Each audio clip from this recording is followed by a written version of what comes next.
This is iFIBER 1 News. Here are today's top stories. A 47-year-old man who opened fire on federal agents before shooting himself during a drug bust near Moses Lake remains in the hospital. The deadly wildfire that destroyed Paradise, California, holds some lessons for small Washington towns like Leavenworth. The Central Basin Traffic Safety Task Force is holding free car seat checkup events next month in Ephrata and Quincy. Katie Funenstein has a message for Upper Valley hikers and climbers, and she wants you to wear it. From the iFIBER 1 newsroom, this is iFIBER 1 News, and it starts now. A 47-year-old man who opened fire on federal agents before shooting himself during a drug bust near Moses Lake remains in the hospital. Patrick Pearson is hospitalized at Providence Sacred Heart Medical Center in Spokane from a self-inflicted gunshot wound to his head. A U.S. District Court arraignment hearing was held at the Spokane Hospital on Thursday due to Pearson's medical condition. A U.S. District Court arraignment hearing was held at the Spokane Hospital on Thursday due to Pearson's medical condition. Pearson, along with 14 other defendants, have all pleaded not guilty to federal charges of distributing meth and heroin as part of a drug trafficking organization in eastern Washington. During a raid on July 16th at a home on Road E.5 northeast near Moses Lake, Pearson allegedly opened fire on law enforcement. 2 ATF agents were injured by shrapnel during the shooting, and a Moses Lake police detective also sustained a minor injury.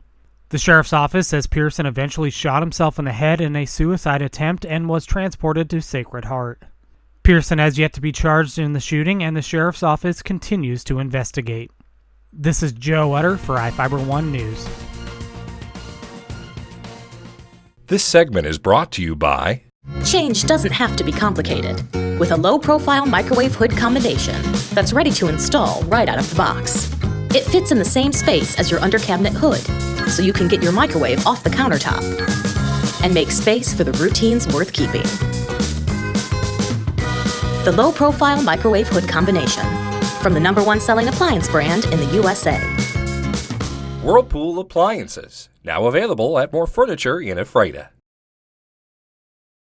The deadly wildfire that destroyed Paradise, California, holds some lessons for small Washington towns like Leavenworth. The California town of 26,000 burned in the November 2018 Camp Fire, killing 85 people and leaving nearly 19,000 buildings destroyed. In a new report, USA Today and the Arizona Republic assessed 5,000 small western communities in 11 states and found Leavenworth's risk was similar to that in Paradise. The risk is based on past fire occurrences, population density, and fire-prone landscape. The hills around Leavenworth were severely burned in 1994 and forced thousands of evacuations. There's only one highway running into the city and out. The factors aren't exactly the same. In Paradise, a quarter of all residents had a disability, and 1 in every 8 households was based in a mobile home park. Most of the victims in the Camp Fire were elderly.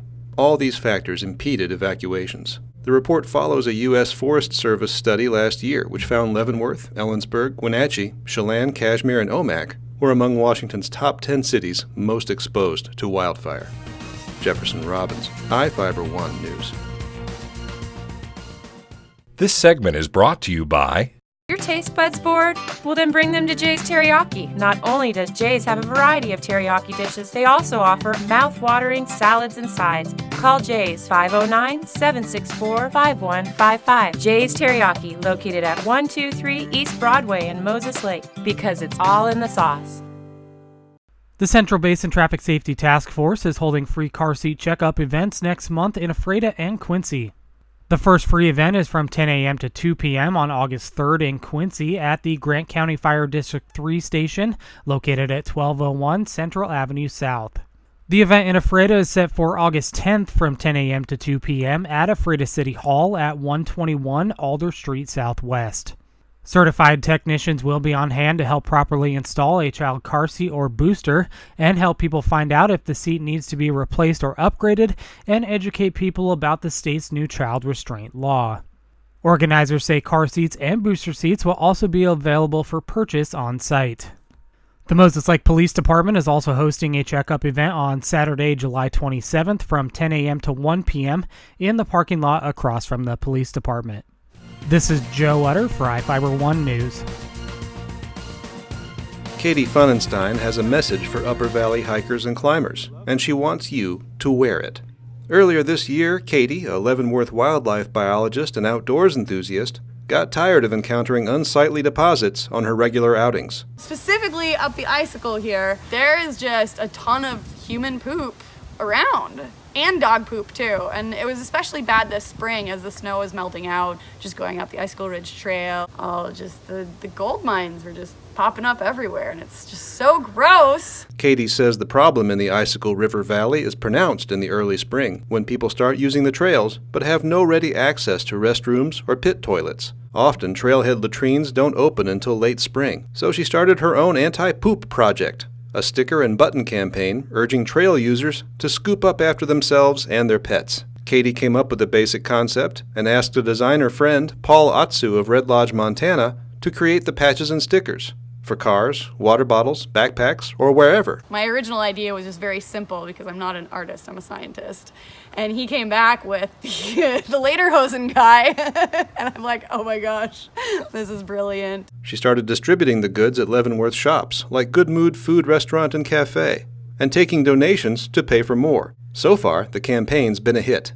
I just want to create walking billboards out of people because I feel like if people see the message more, they will get the idea that it's not okay to leave your poop in the woods. I think it's an education thing. I just don't think people are aware that they should not just poop on the ground and walk away from it. Jefferson Robbins, iFIBER 1 News. This is iFIBER 1 News. For more information on these stories and other news, visit us online at ifiber1.com or check us out on Facebook.